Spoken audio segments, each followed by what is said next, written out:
formal educational situation in India, so there are about 4 lakh students in agriculture and allied sciences who are enrolled in about 65 state agriculture universities and some of the deemed universities and some private colleges.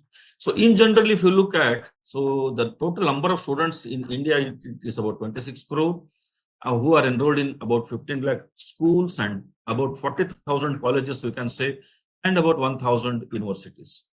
So if you look into the graduate, because 26 crore covers from primary to higher education. So if you look at the graduate students at graduate level, it's about near to the 3 crores, but of which only 40 lakh students are pursuing their postgraduate education. So this is in a number. So these numbers keep on varying on a continuous basis, but this gives us an idea what is the number of students who are into education in general. So this is in the physical mode that we were talking about.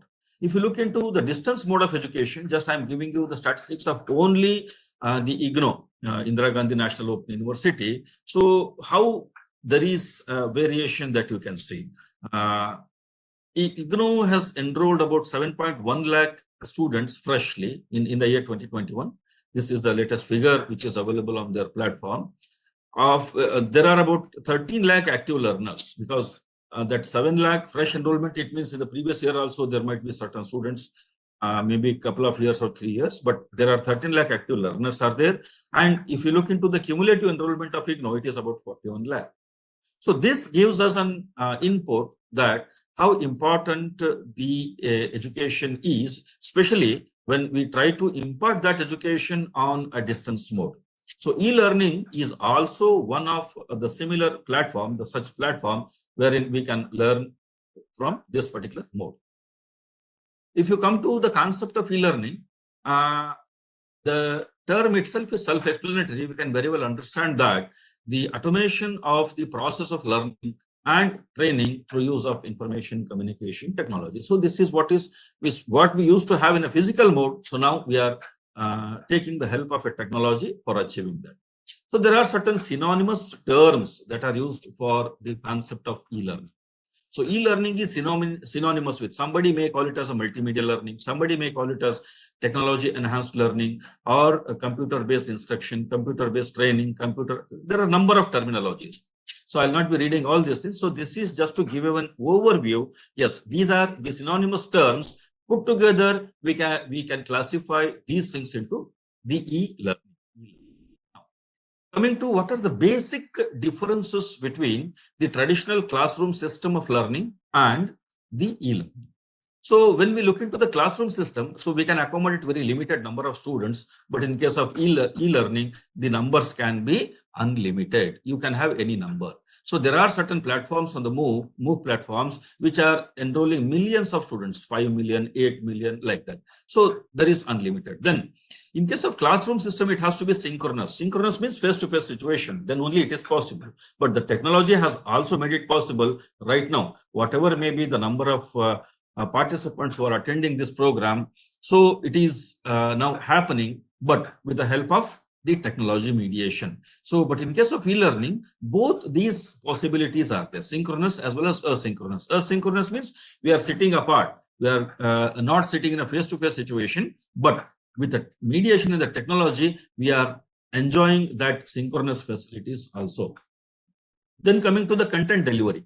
So there are certain limitations. We can say that we are using chalk and talk, or we are using some PowerPoint presentation, textbooks, libraries, videos, collaboration. These are the things what we can use in a face-to-face situation. But you come to the e-learning platforms or e-learning concept, you can go for any multimedia applications or simulation, digital library you can access to, and you can deliver the content on demand. Anybody can request for any sort of content at any point of time that can be. So when you look into the content delivery, maybe in the synchronous mode or in the asynchronous mode, it is possible.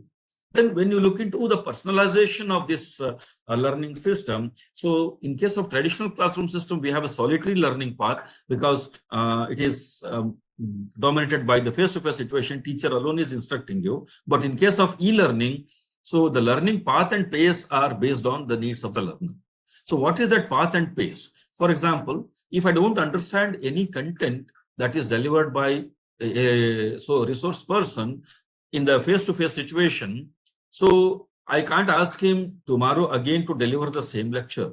But in case of e-learning platforms, yes, you can. You can visit the same lecture again and again because it is already recorded and it is available to you. So you can listen it in the morning or in the afternoon or in the evening, whenever you are free. So that is how you are setting your own path and you are setting your own speed. Half lecture you can listen morning and half lecture you can listen in the evening once it is recorded. But these kind of things are not possible in case of traditional classroom system. So these are some of the basic differences between traditional classroom and e-learning, because we are all the beneficiaries of this traditional classroom system, but these are the additional things that what we are coming across.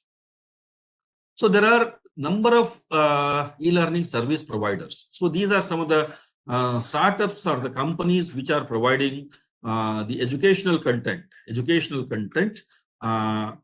on e-learning platforms, and put together we say that these are the service providers. But in case of agriculture sector, there are certain platforms. For example, it may be Agri MOOCs or AG MOOCs or Krishi Kosh, SERA, Consortium of Educational Resources in Agriculture, AgriDaksha, the platform created by ICAR. But as on date, we have some limited platforms exclusively on agriculture, but there are various other platforms that I will be discussing one by one. Now coming to what are the advantages of e-learning. Because you have open access to education, including you can have degree program as you get in case of distance mode of education. Then integration of non-full-time students, especially in case of continuing education. For example, you who are serving as a professionals in the department or in the KVK or in any of the institutions, if you want to continue your education, these are the most appropriate platform. Your parent institution may or may not allow you to continue education, the formal education, but the same formal education you can access through these platforms. Then improved interaction between students and instructors, that depends on the platform, what kind of facilities that they have. So you can have the live discussions, you can post your questions and you will get the answer. You can ask for any, there are a number of ways and means that you can achieve these interactions. Then it enables the students to independently solve the problem because you are getting a lot of cues and inputs by your resource persons. Then technological skills through practice and the computers you can gain, because the basic principle of philosophy which says that principle of extension which says that learning by doing and seeing is believing. So whatever the things that what we're learning, maybe formally or informally or non-formally, but by practice, we can learn many things which we largely call it as the informal education. Then there is no age-based restrictions on a difficulty level, because in case of a traditional classroom system, we have certain restrictions in certain level, but this can be largely removed. We can remove all these restrictions in case of e-learning. But there are certain disadvantages also. What are they? Ease of cheating, because you can cheat yourself as you can cheat your instructors also. So there are a number of ways and means that you might be very well aware of what our kids have done during the pandemic period. So there are certain advantages, but along with that, these are some of the drawbacks of this platform that we use. Bias towards tech-savvy students over the non-technical students. So this might be an initial problem, but you can easily overcome it. But yes, this is an issue, important issue to be covered. Then teachers, if a senior faculty member who is not technology savvy, so it becomes an issue for him because he cannot engage the classes. Because during pandemic, we have seen that many of our senior faculty members used to take the help of students. Without the help of students, they were unable to engage the classes also. And that also hinders them to interact with the students at certain point of time. Lack of social interaction between the teacher and the students. So in a way, we can say that all of you are going to be a sort of ekalavya by adopting the e-learning modules, because there is no teacher in the physical form in front of you, but you are learning everything. You are acquiring every skill, you are accumulating huge amount of knowledge. It means, so the dedication of ekalavya that we need to understand here. So because of the social, because teacher can scold you at any point of time, he can guide you, he can amend you, he can correct you. But in this particular case, so there are certain limitations, so wherein we need these social interactions. Then lack of direct and immediate feedback. In such cases where we are in a synchronous situation, yes, you can give me some feedback. But had it been only in the recorded mode, the same lecture, so your feedback is delayed because I may or may not go through your feedback and I may go through it in the evening and responding also later. So that is what is another issue here. Then asynchronous communication hinders the fast exchange of questions. You have something in your mind to ask for a resource person. If it is an asynchronous mode, recorded lecture, any sort of that kind of thing, so then it becomes another issue for a learner to acquire the knowledge. The biggest disadvantage that you can say of this e-learning is procrastination. You are deferring the action. Okay, I will listen to the same lecture tomorrow, day after tomorrow, Sunday, on holiday. But in case of synchronous situation, you are bound. Right now, you are all being asked to sit over here to listen to this. But some of you might be thinking that it can be recorded and that can be listened afterward. But whether it is possible to listen, are you going to do that? So when you procrastinate or when you defer it, so there might be certain losses personally. So coming to the concept of MOOC. Many times what the term MOOC means, so we get puzzled if you are not aware of this. So there are 4 important terms here. So in case of MOOCs, just I'll be explaining them one by one. So this acronym MOOCs is the full form involves that M stands for massive, O stands for open, another O stands for online, and C for course. It means it is basically a course. It is basically a course which is provided online to the learners in a massive way, and it is open. Anybody can come on this platform and anybody can acquire this knowledge. There is no limitation. There is no hindrance. So why we called it as a massive? Because any number of students can listen to these lectures. So there is no limitation. In a classroom, we have the limitation of admission of maybe 50, 100, 10, 20, whatever it is. But here there is no restriction. We said that it is open. Anybody can. For example, if you want to visit the AG MOOCs platform, yes, you can enter at AG MOOCs platform anytime, and you can go through all the courses there, whatever the courses that they have developed. Then it is online. Obviously, we need the support of technology, and it is delivering a particular educational content there in the form of a course. When I offer a course, so there are 30 lectures or 40 lectures in a series, which are organized in a logical manner, as it happens in the typical classroom system. So that is why it is the meaning of the MOOC in total. Now the question arises, why we need to go for MOOCs? It is one of the means of the e-learning that we can say. So the available anticipations reveal that by 2030, about 50% of the work is automated. So when it is automated, now being an old generation man, whether I'm equipped with that changes for the changes that what we are anticipating. So this is what is the biggest question. So that is why there is a need for MOOCs, because I can't attend the formal education at this point of time, but I have another platform wherein I can acquire, because I am already loaded with a lot of experience. Now I am going to enhance my skills. So that is what we are talking here about, reskilling of the professionals. So this is then it also promotes the side-by-side learning in addition to your job profile. For example, I am teacher here, but I am attending number of MOOCs, maybe offered by Manage, or maybe offered by NARM, or maybe offered by any of the institutions. I am undergoing that so that I am learning as well as I am teaching. So we said that it can be a weapon of mass education also. When we use the term weapon, it is in a negative connotation. It means it is for destruction or destroying your enemy, whatever it is. But so this weapon is for educating the people. So MOOCs is a weapon that we can say. Then to abolish the disparity among the learners via effective education. So how many times a teacher can repeat the same lecture in the class for the benefit of students to make them understand? Maybe once or twice or thrice. We can't think beyond that. But when he has such platforms, he can listen to the same lecture if he is not able to understand any number of times till he understands that. So that's what is the basic issue here. So with that effort, we can abolish the disparity among the students. Otherwise, we see that. So then it amplifies the learning because you can have an access to anything that is very interesting to you, which the formal education does not provide. So then another important thing is, so with the introduction of internet, as on date, more than 55% of the Indian population is having access to the internet. So, and the aspirations of the people are increasing. When the aspirations are raised, we need to provide them the access. And MOOCs are one such platform wherein we are giving them the access.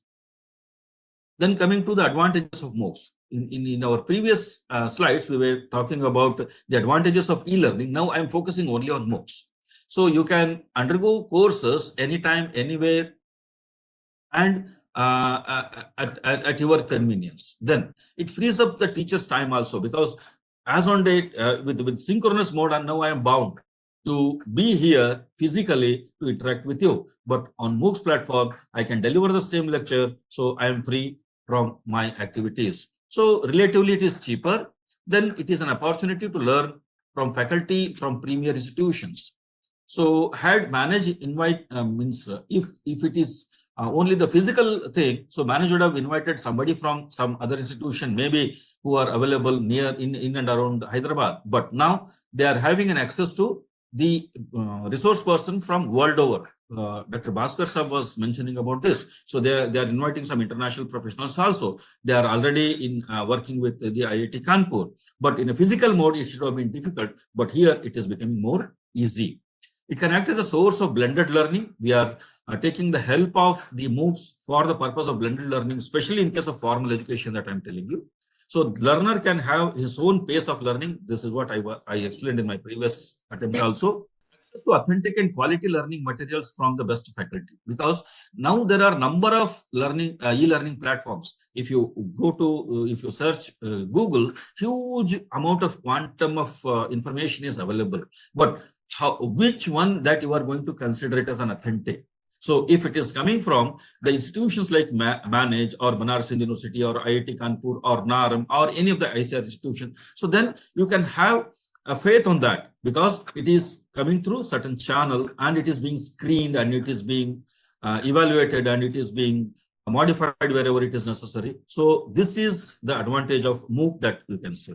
Then side-by-side learning, it is possible. We have already discussed about that. Socio-temporal connectivity of the fellow learners.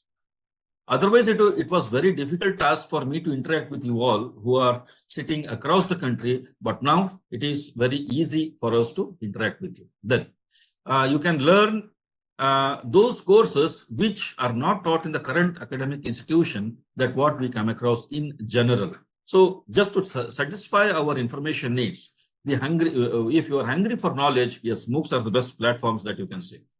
So there are certain disadvantages of MOOCs. In the long run, it may reduce the strength and effectiveness of the physical mode of education. This is what is apprehension, but this cannot replace the formal education. This is what is our conviction, that what we can say, being a part of this educational system. Then catching hold of attention of the learners is one of the important issue here. Then deficient in the student-teacher interaction, we have already discussed about that. So until unless you post a question or if you are not asking the question, so this kind of deficiency that what we are observing. The student need to be self-disciplined, otherwise you cannot be a learner, good learner in case of MOOCs platform. The student has to learn on their own. If you don't have interest, so then you cannot. Then very low completion rates. So I said enrollment is very high, maybe in terms of million, but how many are completing that? I'll be sharing with my own experiences with SWAYAM MOOCs as well as with AG MOOCs. Then low motivation of the students, because there is no physical interaction. So you may lose your motivation over a period of time. Then low perceived value compared to the university degrees. So in general, the perception of the society as on date, now it is changing largely, but if you are getting the degree from the distance mode or the online mode, so that is perceived as a bit inferior in quality. So this is what is another thing. Then education is perceived as a product here, but it is a process. but it is a process. It is not that if I acquire a degree from any of the source, it is not an end. It is only the beginning. Sky is the limit for that. Then it may not deliver the location-specific content because I'm generalizing it. So specific content needs to be addressed. So there are certain immediate educational efforts in Indian context, and I'll be sharing some of the international examples also. So as on date, so these are the prominent efforts that are made in India. Apart from this, there are certain things, but I'm taking only the prominent things, which 3 are pertaining to general education and 3 are pertaining to agricultural education. For example, EPG Patashala, this is an effort by University Grants Commission, UGC. They had a project on National Mission on Education using information communication technologies. So apart from agriculture, they have developed the e-content for various courses. For example, home science courses, physics, mathematics, like that, chemistry, all these courses, they have recorded lecture, then they have the notes for that and the additional resources, and they have put it in this particular platform so that students can have an access to this content on a regular basis. So it is the static content that you can say, but in case of SWAYAM, so it is just like a university course. As you enroll in your university for a degree program and offering a particular course, the same course you can offer on the SWAYAM platform also. For example, so there is a course on pathology, disease management in cereals and pulses. So this is the course that you are offering at graduate level or postgraduate level. The same course is available on this SWAYAM platform. You can learn it from them. So now I'm coming to the core issue that I started with my discussion. What is that? So if you want to know the updates of maybe insect and pest control, so now your organization may not allow you to go to the university to enroll the course and learn the things, but that learning, you can have it on this SWAYAM platform. The NPTEL, National Program for Technology Enhanced Learning. So it is exclusively for engineering education. So they have developed all the courses of engineering, the graduate courses of engineering on the e-mediated platform. Now coming to the example of AG MOOCs. AG MOOCs is a platform developed by IIT Kanpur and Commonwealth of Learning. So these are the 2 institutions which are involved there.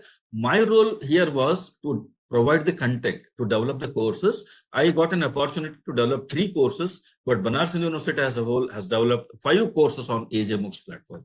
So as Dr. Bhaskar sir has already mentioned about the efforts of Manage, so they are running 2 programs on this platform, Postgraduate Diploma in Agricultural Extension Management and Warehouse Management. And NARM is coming out with the MOOCs program on a regular basis. They have around 5 or 6 MOOC programs for the agricultural professionals as well as extension professionals. I'll be dealing with these things in detail in my now. Coming to SWAYAM. What is this SWAYAM? The full form of SWAYAM is study of webs of active learning for youth aspiring, young aspiring minds. It's an initiative of Ministry of Education. They are providing the massive open online courses in different Indian languages. The technology partner is Microsoft. The basic things that this SWAYAM is focusing upon is access, equity, and quality. Means it is having access to all, and they are giving an equal opportunity for all of them, and they are providing the best quality material. So they are adopting the 4-quadrant approach. So I'll be explaining it in detail, the 4-quadrant approach, but just to introduce you about that, the 4-quadrant involve the video lecture, then the reading material, you can download it and print it free of cost, then self-assessment by attending the test or the quizzes. So they are being developed on that. Then online discussion forum for clearing the doubts with a resource person. It is largely in a asynchronous mode. Just you post a question and you will get the answer for it. Then the structure of this SWAYAM includes the All India Council for Technical Education. So they are developing the self-paced as well as some international courses. Then NPTEL, I said already about, it is developing the engineering courses, means all the technical education that they're taking care of. Then UGC is taking care of non-technical PG courses. Maybe it is basic sciences like the physics, chemistry, mathematics, zoology, botany, like all these courses that UGC is covering. Consortium of Educational Communication is taking care of the undergraduate education. The UGC is focusing on higher education, that is PG education. Then NCERT is taking care of the school education in NCERT as well as National Institute of Open Schooling, because it is open schooling platform is already existing. Both of them are taking care of school education.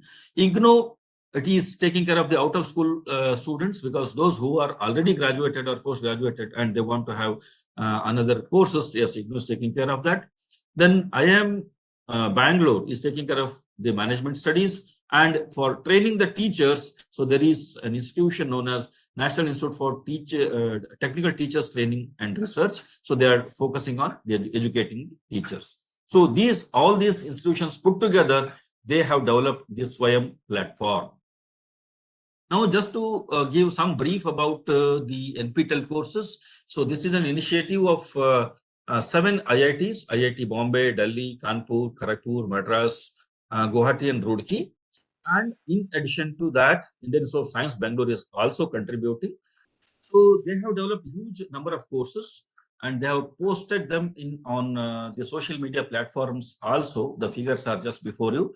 So 1.6 million subscribers are there, 900 million views are there. They have developed the content of about 56,000 hours of content is available. All these things are focusing only on engineering education. So I got an opportunity to develop a course for faculty members, which is known as Annual Refresher Program in Teaching, which is known as ARPIT course. About 650 teachers enrolled in that and 55 completed. So this is what we were talking about, the completion rate, very low completion rate. Then coming to the AG MOOCs. AG MOOCs is a platform developed by IIT Kanpur and Commonwealth of Learning in 2015. As on date, they have developed 21 MOOCs with 2 million users.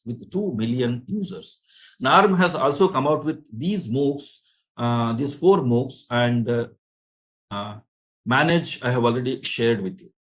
Then these are the courses developed by the AG MOOCs platform. So here it is a complete list. They have developed some courses in regional languages also, Hindi. So there are 3 courses in Hindi, and as I have already said, 5 courses are being developed by the Banaras University, of which I have developed 3 courses, that is Fundamentals of Agriculture Extension, E-Extension, and Basics of Entrepreneurship Development in Agriculture. We have seen the registration of up to 12,000, 13,000 students offering these courses from all over the country. When I take the same class in a physical mode, hardly about 100 to 150 students attend that, but 15,000 students, 12,000 students have engaged in my courses. So this is what is the power of MOOCs. So what are the distinguishing features of this AG MOOCs? So why AG MOOCs is preferred here? Because of its user-friendly format. Even if I compare SWAYAM with AG MOOCs, because I have developed course for both the platforms, I feel AG MOOCs is more user-friendly. As an user that I'm telling you, the registration process is very simple. And once you register for a particular course, you have an access to all the courses offered on the platform.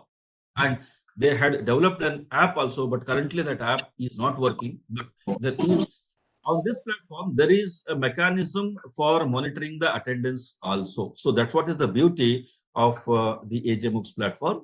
Then offline availability of content is also there, even if you lack internet, so you can just download them and use them. Then contents are in audio format, video format, as well as PDF. All these sorts that you will get. Then you can develop your own community of learners, and you can interact with them on a continuous basis. Then you can post your questions, which you call it as a forum. Static as well as dynamic resources are available as far as learning resources are considered. Then announcement section is there. All these things, so they motivate the learners, because what he want, it is already there. What he wants, it is already there. So the basic question when we talk of the MOOCs platform in general, so whether it is really open or really free. So this is the basic question that we come across. So I made an attempt to find an answer for that. So it is not that all are open or all are free, they have certain restrictions with them. What is that? For example, edX is an international platform which is offering the MOOCs. Yes, they have certain restrictions. For example, Udacity, I am discussing about that also. So it is they are also having some licensing issues. Similarly, FutureLearn. But as on date, the AG MOOCs or SWAYAM, so there are less restrictions or no restrictions that we can say. But largely we can say that they are open only in the sense of free enrollment. But if you want to get the degree or certificate or any sort of grades from them, you have to pay. So largely we can say that it is not free, but you can access the contents. But if you want certificate, if you want grades, or if you want degree out of that, so then you will have to pay. So this is what just I wanted to say about the free or not to free. So using these MOOCs, so now we are entering into a different era of offering not the degrees, but the micro degrees. Getting the diplomas, or it is not the diplomas, but the nano degrees. Micro and nano degrees are being offered with the MOOCs. So in Indian context, right now we don't have this facility, but at the global level, the institutions have come out with this micro degrees as well as nano degrees. So there are two institutions, just I'm discussing about that. The edX has come out with a program known as Micro Masters Program. What is that? The Micro Master programs, there are a series of graduate level courses which are designed to advance your career. For example, I am already specialized in agriculture, so now I want to have more specialization in pathology. So there is a series of course on pathology or entomology, like that, super specialization that you can have. Even in pathology, you want to be a virologist, so then there are courses that are being offered by this thing. They call it as the Micro Masters. It is not an university, it is an organization only, but they are offering you the best educational contents, and they are offering you the degrees also. Now, so like that, they have number of courses on that. So maybe it is supply chain management, and then international hospitality management, then project management, entrepreneurship development, business management. A series of courses are there. So once you enter into the course, so it may contain 30 lectures, 40 lectures, like that. For the completion of your micro degree, you may have to undergo 3 or 4 such courses, or as per the requirement. Each course is having 30 lectures. Like that, you may have to complete 5 courses, 6 courses for getting the degree certificate or the micro degree. As per their requirement, you will have to complete that. So this is about the micro degrees. The nano, who are providing you the jobs, because once you get the micro degrees, so these are the companies which are employing the graduates of these companies, so which is being offered by edX. So this is what the edX claims. So these are the major companies which are recognizing the degrees. So similarly, the nano degrees. Udacity is an organization which is offering the nano degrees. The beauty of this thing is in a similar thing. It is still comprehensive and compact thing. So maybe you are software specialist, but now they are teaching you only the Android development or marketing or design or like that. So they are making you super specialized in a particular area, and they are offering these programs for you. Then what are the inputs for the MOOCs? Because now we made an attempt to understand the concept of MOOC. The core of the MOOC lies in the content. If your content is valid, if your content is demanding in nature, definitely that MOOC carries the longer period. So what is that e-content that what we are referring to? It is any form of learning material available digitally. Otherwise, books are available, but it has to be in the electronic format. So that is what we call it as a e-content, which the learner accesses or interacts with so as to achieve the related learning outcomes. So this is what is the beauty of them. Then a digital text and images designed for display on the web pages, which is suitable for the particular audience. For example, I being a technology savvy professional, I want to access these courses in any digital formats. Yes, that is an e-content for me. Then the use of the internet, intranet, audio, videotapes, satellite broadcast, all formats can be used for developing as well as delivering this e-content. Ultimately, I would like to say that e-learning is a process, but e-content is the product. As a faculty member, as a teacher, as a researcher, I am developing the content. That is what is the product. E-learning is a process that we are undergoing to educate ourselves, to empower ourselves. Then the different forms of e-content can be, it can be a visual, it can be a text form, it can be in the form of games, e-journals, database, presentations, audio format, video format, simulations, animations, and ebooks. It may be beyond that also. If anything is missing, you can add to that, but it should be in the electronic format. Then, as a MOOC faculty, what kind of teacher I would like to be? Because being a teacher is very difficult process. You are also acting as a teacher for your stakeholders. As an extension professional, you are teaching your clients. But as a MOOC faculty, what kind of a teacher I can be? So, Adhyapak, these are the terms that we come across in our day-to-day life. Now I'm trying to explain them so that where I am standing, so where I want to be. So that has to be decided by us. So that is what is the effort that I'm trying to put before you. So as a Adhyapak means the one who gives you only the information. Means, so this is the thing. Just I have given you the information, my job is over. But Upadhyay is the person who teaches you something beyond giving you the information. It means he makes you understand the concept. So that is why we call him as a Upadhyay.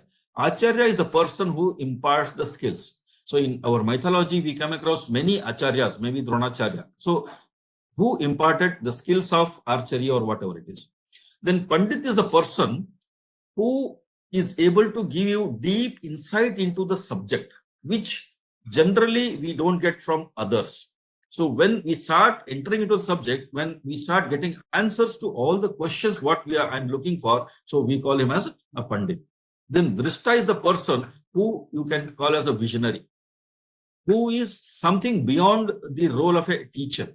He plays a role which is beyond the role of a teacher. Ultimately, it is Guru. Guru is the person who is able to awaken the wisdom in you. Because how we can understand this wisdom? Wisdom is application of your knowledge.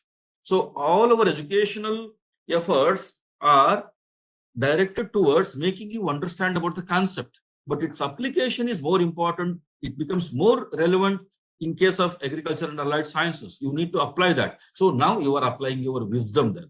So whatever the things that you are acquiring from these educational institutions or the platforms or the various sources, so how you are using that becomes very important. So when you teach your stakeholders on that, so you become a guru. So now it is up to you whether you want to be an Adhyapak by just giving information, or you want to be a guru by awakening the wisdom in your learners.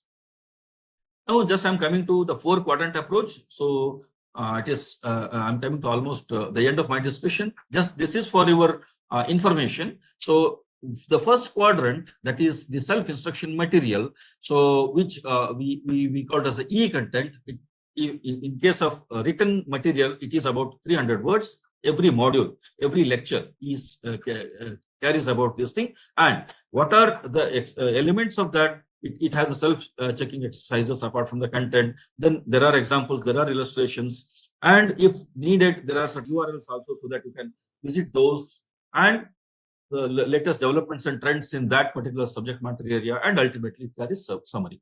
Then the second one is the e-tutorial, which is in the video lecture, in the form of a video lecture or an audio format. It involves animation, simulations, video demonstrations, and the virtual laboratories. Because in one of our courses, we used all these things, simulations as well as virtual labs. We used that, and the students were really showing their interest in understanding the contents using that.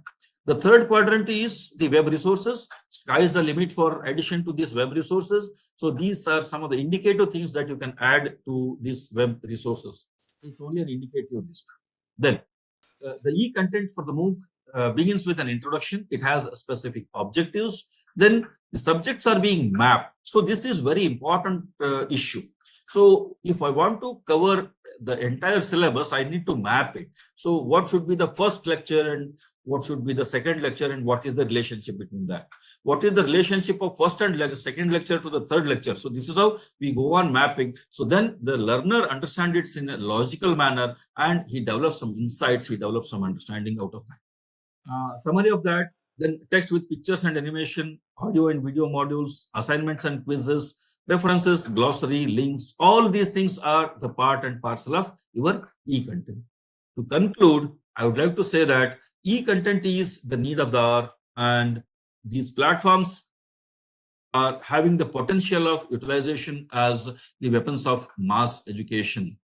No, but put together, maybe it is e-learning in general or the MOOCs in particular, they cannot be considered as the substitute for the physical mode of education. They can add on values, they can add on to your learning experiences, they can update your skills, they can upgrade you, they can empower you, but it cannot be substitute. This is what is my understanding of this thing. Then learning by doing it and seeing is believing is the basic thing that what we are adopting in case of e-learning platforms. Then participation is the key for learning. Maybe in case of physical mode or maybe in case of virtual mode, but in case of e-learning, this becomes more relevant because you are not in direct touch with your teachers or the faculty members, whosoever it is. Then ICTs are only the means, they are not the ends. Dr. Bhaskar is an expert of this, but they are only the means to connect the source and the receiver, to make you more content available, but they are not the ends. But many times we think that once we have ICT, we can do everything. No, you need to acquire skills, you need to have a holistic understanding about that, then only you can achieve your objectives. Then innovation and creativity are the crux of the content development. I gave you certain inputs in this direction that you can think of, but it is not an end in itself. Your innovation, your creativity. So you can add a number of things. When I go through the MOOCs developed by various institutions, I keep on learning from them. What are the new elements that they have added? And it is a continuous process. With this, I am coming to the close of my presentation. So now I would like to take up any questions if you have. Friends, now time for the question and answers. You can ask questions to this. I think if I'm not wrong, Randeep Kumar is a student of Banaras University. Devikant Deshmukh, I think he's raising his hands. You have any questions, Deshmukh ji? Sir, myself, Dr. Devikant Deshmukh. Please. Good morning, senior scientist here from KVK Nanded, Maharashtra. A very nice presentation by Basavaprabhu sir. Sir, as an extension functionaries, we are really in a great need of such courses. And I want to know from sir that whether they charge any fees for that and to how many courses we enroll at once. You see, if you want to undergo any MOOCs, as I said, so if you want to learn from these MOOCs, it is free. But if you want to acquire the certificates, or if you want to get the certificates, maybe on SWAYAM platform also. So if you are your intention is only to learn, there is no fee. But if you want to get the credits or get the certificate from SWAYAM platform, yes, it is charged. But on AJ Books platform, as on date, it is free. It is free, totally free. But if you go to maybe receive knowledge as well as certificate is also plays a very crucial role for this. So that's what I'm telling you. If you want to get the certificate, you have to pay. Maybe it is edX, Udacity, or any of the such platform. They will also charge you something.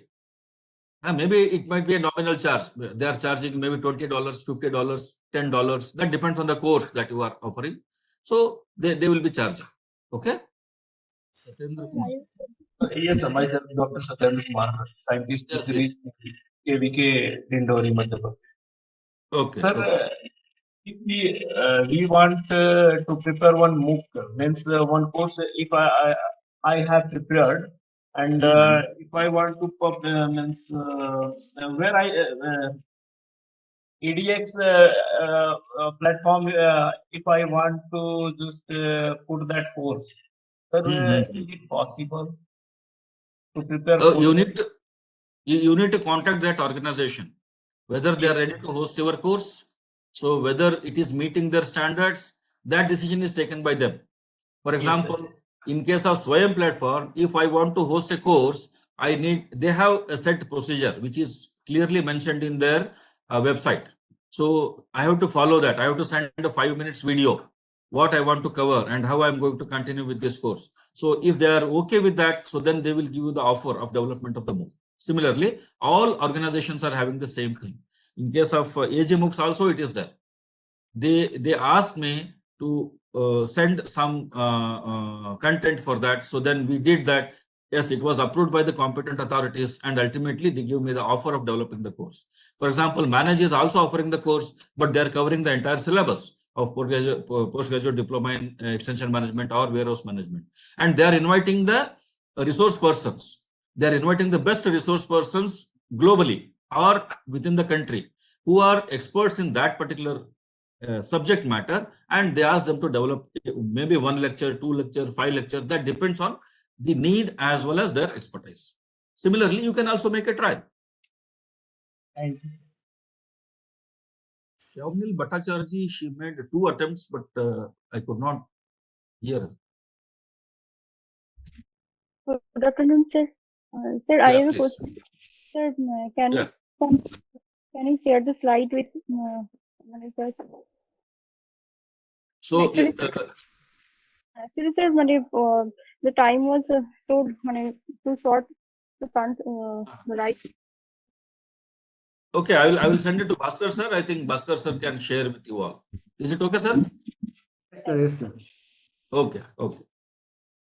Okay, sir. I think there is no questions. Okay, okay. Yeah. So, Bhaskar sir. yeah. Sir, please share the fee structure for all the courses. Yeah.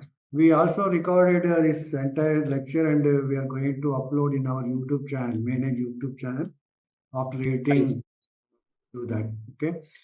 And I will share the PPT to all the registrations who joined for this webinar.